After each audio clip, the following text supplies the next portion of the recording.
इस वीडियो में हम पढ़ेंगे अवस्था परिवर्तन, स्टेज चेंजिंग को। द्रव्य की सामान्यता 3 अवस्थाएं होती हैं, ठोस, द्रव, गैस। द्रव्य की सामान्यता 3 अवस्थाएं, ठोस, द्रव और gas. Solid, liquid, gases. Solid, liquid, gases. जब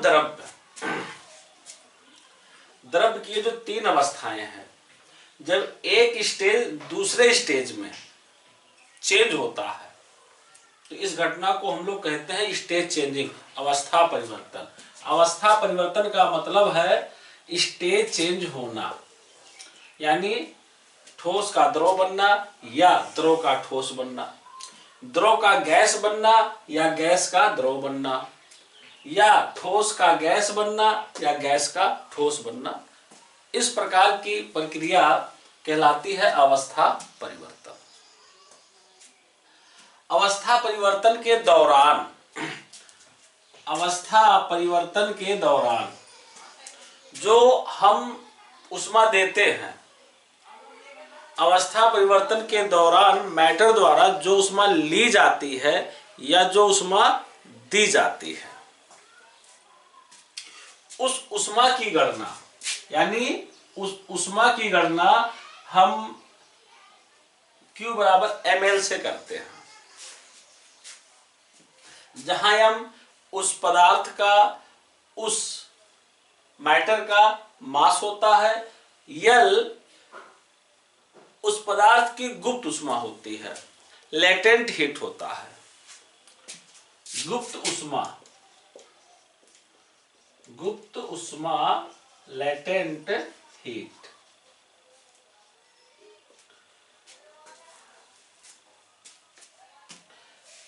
इससे पहले हमने पढ़ा है कि जब किसी वस्तु को हम ऊष्मा देते हैं और इस दौरान अगर उसके ताप में वृद्धि होती है, उस स्थिति में उसको दी गई ऊष्मा की गणना हम लोग ms डेल्टा टी या sm डेल्टा टी से करते हैं। ये हम पढ़ चुके हैं। लेकिन यहां पर जहां पर अवस्था परिवर्तन होता है, स्टेज चेंजिंग होता है, वहां दी गई ऊष्मा की गणना हम Q बराबर ml से करते हैं, जहां m उसका मास है, L लेटेंट एनर्जी है, गुप्त ऊष्मा है। इसको गुप्त ऊष्मा क्यों कहते हैं? इसको गुप्त ऊष्मा इसलिए कहा जाता है क्योंकि अवस्था परिवर्तन के दौरान ताप स्थिर रहता है। इसका मतलब ये हुआ, इसको हम ऐसे समझेंगे, जैसे मान लीजिए आइस है, बर्फ है, और इस बर्फ का टेम्परेचर है 0 डिग्री सेल्सियस। जब ये पिघलकर पानी बनेगा, यानी द्रव अवस्था में आएगा, तो इस दौरान, यानी यहां अवस्था परिवर्तन हो रहा है, अवस्था परिवर्तन के दौरान ताप स्थिर रहता है, यानी अवस्था परिवर्तन के दौरान ताप स्थिर है। इसका मतलब यह हुआ कि इस दौरान जो हम ऊष्मा देते हैं, उस ऊष्मा से ताप में वृद्धि नहीं होता। जो हम ऊष्मा देते हैं वो ताप नहीं बढ़ाता है, वो अवस्था परिवर्तन करता है, यानी ताप में वृद्धि नहीं हो रहा है, अवस्था में परिवर्तन हो रहा है। अवस्था परिवर्तन के दौरान जो एनर्जी हम दे रहे हैं उसे गुप्त ऊष्मा कहते हैं। गुप्त ऊष्मा इसलिए कहते हैं क्योंकि सामान्यतः हम लोग ये जानते हैं कि ऊष्मा देने पर ताप बढ़ता है, लेकिन यहां तो हम इसको ऊष्मा दे रहे हैं लेकिन इसका ताप नहीं बढ़ रहा है। यानी अवस्था परिवर्तन के दौरान ताप नहीं बढ़ता है, और हम लोग आदी हैं ताप बढ़ाने का, ताप बढ़ता हुआ हम देखना चाहते हैं, तो अवस्था परिवर्तन के दौरान ताप नहीं बढ़ता है। यानी जो ऊष्मा हम देते हैं हमें ऐसा लगता है कि वो ऊष्मा पता नहीं कहां जा रहा है, इसलिए उस ऊष्मा को हम लोग कहते हैं गुप्त ऊष्मा। गुप्त ऊष्मा की गणना हम ml से करेंगे।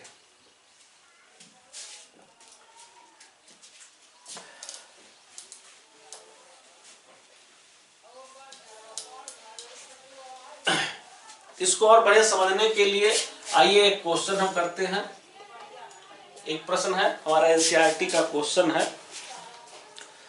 क्वेश्चन है कि -12 डिग्री सेल्सियस, -12 डिग्री सेल्सियस के 3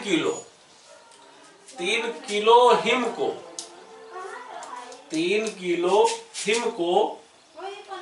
100 डिग्री सेल्सियस की भाप 100 डिग्री सेल्सियस की भाप में परिवर्तित करने के लिए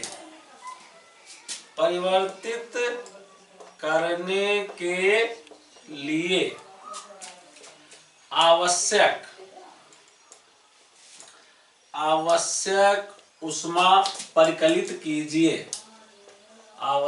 ऊष्मा परिकलित कीजिए। दिया है, कुछ डाटा दिया है, क्या दिया है यहां लिख लेते हैं।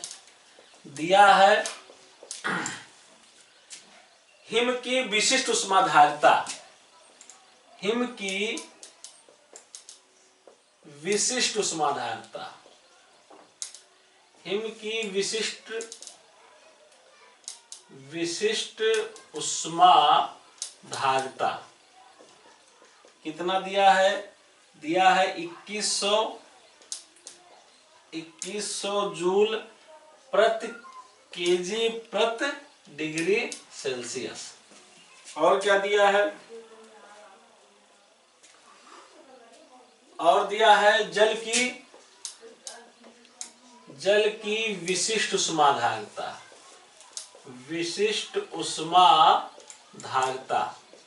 ये कितना दिया है? ये दिया है 4186 जूल प्रति केजी प्रति डिग्री सेल्सियस। और दिया है गलन की गुप्त ऊष्मा, हिम के गलन की गुप्त ऊष्मा, हिम के गलन की गुप्त ऊष्मा, इसका वैल्यू दिया है। हिम के गलन की गुप्त ऊष्मा दिया है 3.35 × 10⁵ जूल प्रति केजी। और भाप की गुप्त ऊष्मा दिया है, भाप की गुप्त ऊष्मा, इसका वैल्यू दिया है 2.256 × 10⁻6 जूल प्रति केजी। आइए इस न्यूमेरिकल को हल करते हैं। समझिए, आइस है, उसका मास है 3 किलो, टेम्परेचर है -12 डिग्री सेल्सियस। ये है हमारा आइस, ये है हमारा आइस, ये है भैया हमारा आइस बर्फ है। ये इसका टेम्परेचर है -12 डिग्री सेल्सियस। आ जाएगा? हाँ, आ जाना चाहिए। इसका टेम्परेचर है -12 डिग्री सेल्सियस। ये इसका टेम्परेचर है और इसका मास दिया है 3 केजी, यानी m दिया है इतना और डेल्टा t दिया है इतना। अगर हम चाहे यहाँ ये जो आपका टेम्परेचर है ये डिग्री सेल्सियस में दिया है, चाहे तो हम केल्विन में इसको कन्वर्ट कर सकते हैं। तो किया है केल्विन में किया जाए कि डिग्री सेल्सियस में ही निकाला जाए। चलिए डिग्री सेल्सियस में निकाल रहे हैं, आवश्यकता पड़ेगा तो बाद में कर लेंगे। तो भैया ये हमारा बर्फ है, इसका द्रव्यमान है 3 किलो, इसका टेम्परेचर है -12 degree Celsius. Delta capital T ले लेते हैं। इसका टेम्परेचर है -12 डिग्री सेल्सियस।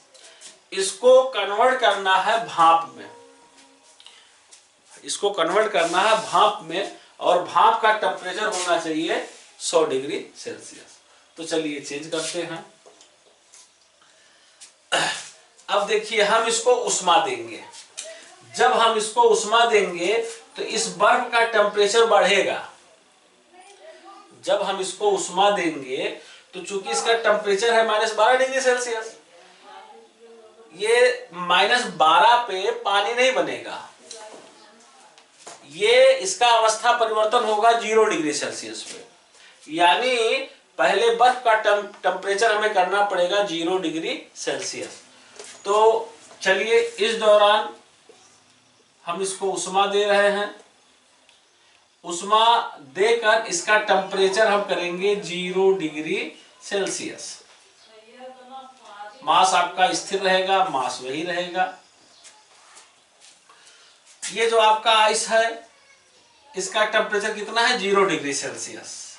यानी हमने ताप बढ़ाया, यानी यहां टेम्परेचर बढ़ रहा है, ताप में परिवर्तन हो रहा है। ताप परिवर्तन के दौरान दी गई उष्मा की गणना हम करते हैं Sm डेल्टा T से। कैलकुलेशन करके देख लेते हैं कितना उष्मा हम दे रहे हैं। Q बराबर Sm डेल्टा T। S की वैल्यू क्या है? S है ये आइस, आइस की उष्माधारिता। यहां दिया है आइस की उष्माधारिता, आइस की विशिष्ट उष्माधारिता दिया है 2100। इसका द्रव्यमान दिया है 3 किलोग्राम।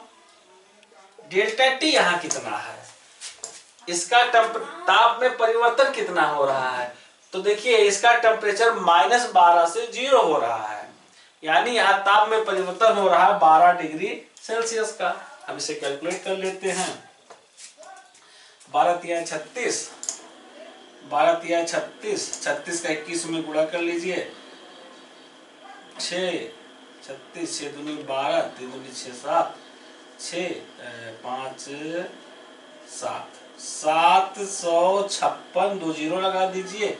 ये आपका निकला भैया, कैलकुलेशन चल रहा है जूल में, इतना निकला जूल। यानी बर्फ का टेम्परेचर -12 से 3 किलो बर्फ जिसका टेम्परेचर -12 डिग्री सेल्सियस है, इसका टेम्परेचर 0 करने के लिए, 0 डिग्री सेल्सियस करने के लिए हमें इतना उष्मा देना पड़ेगा। आगे बढ़ते हैं। इसको हमें बनाना है भाप।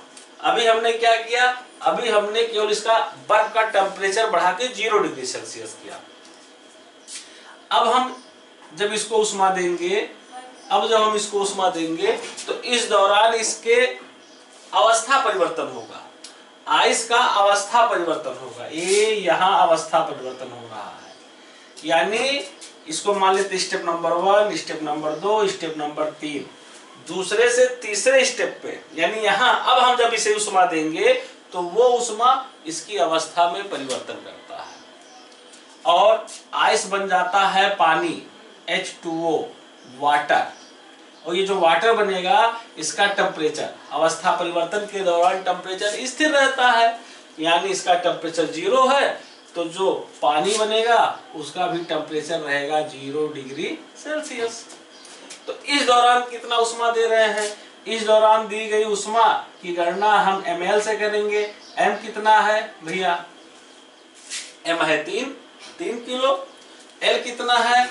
ये है आइस गल रहा है, यानी गलन की गुप्त उष्मा हमें ढूंढना है। आइस के गलन की गुप्त उष्मा तो दिया हुआ है, हिम के गलन की गुप्त उष्मा दिया है 3.35 × 10⁵5। कैलकुलेशन कर लीजिए। 3 × 5 = 15, 3 × 3 = 9, 1 10, 3 × 3 = 9, 1 10, 2 अंक बाद दशमलव × 10⁵ या इसको लिख सकते हैं 1.005 × 10⁶ जूल। यानी बर्फ को पानी बनाने के लिए, यानी आइस का अवस्था परिवर्तन करने के लिए हमें इतने उष्मा की आवश्यकता पड़ी। अब इसके आगे जब हम उष्मा देंगे तो ये जो पानी है जिसका टेम्परेचर 0 डिग्री सेल्सियस है, इसका टेम्परेचर बढ़ेगा। तो इसका टेम्परेचर चलिए मान लेते हैं, इसका टेम्परेचर बढ़ेगा। तो इसका टेम्परेचर 0 से कहां तक बढ़ेगा? अगर हम उष्मा देते रहे तो इसका टेम्परेचर 0 से 100 डिग्री सेल्सियस तक बढ़ेगा। यानी पानी का टेम्परेचर 0 से 100 करने के लिए इस दौरान दी गई उष्मा, तो यहाँ ताप में परिवर्तन हो रहा है। ताप परिवर्तन के दौरान दी गई उष्मा की गणना हम करेंगे एस डेल्टा टी से या एस एम डेल्टा टी से। यानी इस दौरान हम इसको कितना उष्मा दे रहे हैं? तो इस दौरान हम इसको उष्मा दे रहे हैं, आइए कैलकुलेट कर लेते हैं।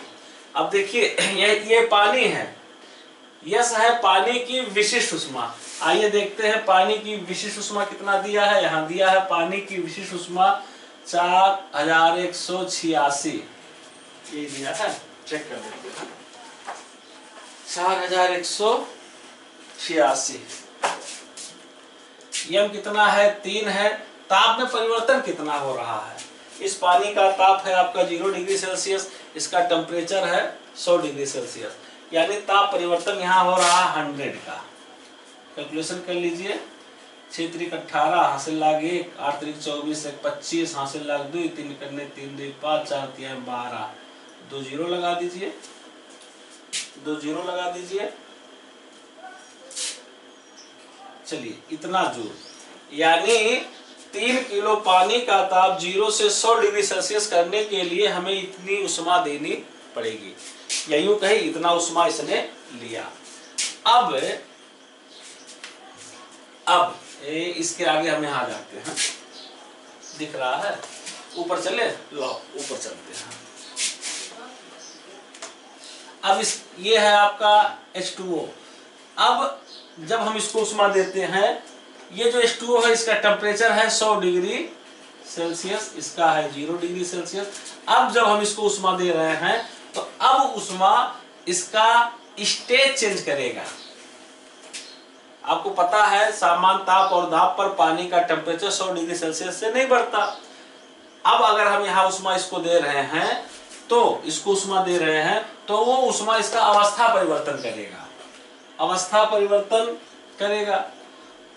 और अवस्था परिवर्तन के दौरान ताप स्थिर है, यानी अवस्था परिवर्तन हुआ। अगर इसका टेम्परेचर 100 है तो जो नया स्टेज आया उसका भी टेम्परेचर 100 रहेगा। और बनेगा क्या? पानी का अवस्था जब परिवर्तन होगा तो भाप ही बनेगा, स्टीम ही बनेगा, और यही हमें चाहिए। तो इस दौरान दी गई उष्मा की हम गणना करते हैं, यानी 100 डिग्री सेल्सियस के पानी को 100 डिग्री सेल्सियस का भाप बनाने के दौरान ये कितना उष्मा ले रहा है। तो यहाँ आप अगर देखिए तो यहाँ अवस्था परिवर्तन हो रहा है, और अवस्था परिवर्तन के दौरान ली गई उष्मा की मात्रा Q बराबर ml से निकालेंगे। m कितना है? 3। L क्या है? जरा ध्यान से देखिएगा, यहाँ अवस्था परिवर्तन हो रहा है, द्रव बन रहा भाप, यानी यहाँ जो L है वो भाप की गुप्त उष्मा हमें देखना है। यहाँ अवस्था परिवर्तन कहाँ हुआ है? यहाँ हुआ है। यहाँ बर्फ द्रव बना है, तो यहाँ हमें बर्फ की गुप्त उष्मा चाहिए या पानी की गुप्त उष्मा, बर्फ या पानी की गुप्त उष्मा, जिसका वैल्यू यहाँ दिया हुआ है। यानी गुप्त उष्मा हमें 2 मिलेगा।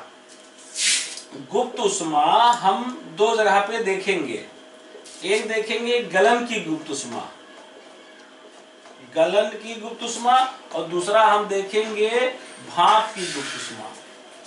तो यहाँ हमें कौन सी गुप्त उष्मा चाहिए? यहाँ हमें भाप की गुप्त उष्मा चाहिए। तो भाप की गुप्त उष्मा आपका दिया है, कितना दिया है?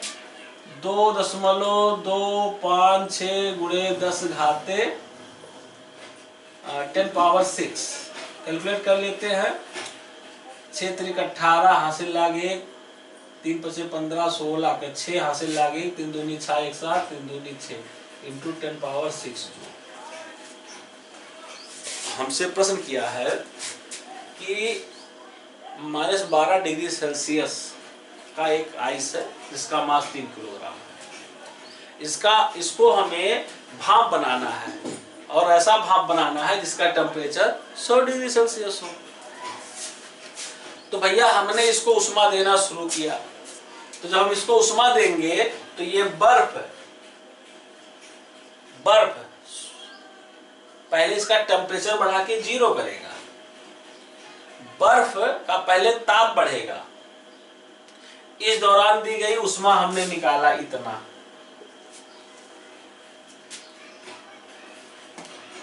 फिर इसका अवस्था परिवर्तन होगा।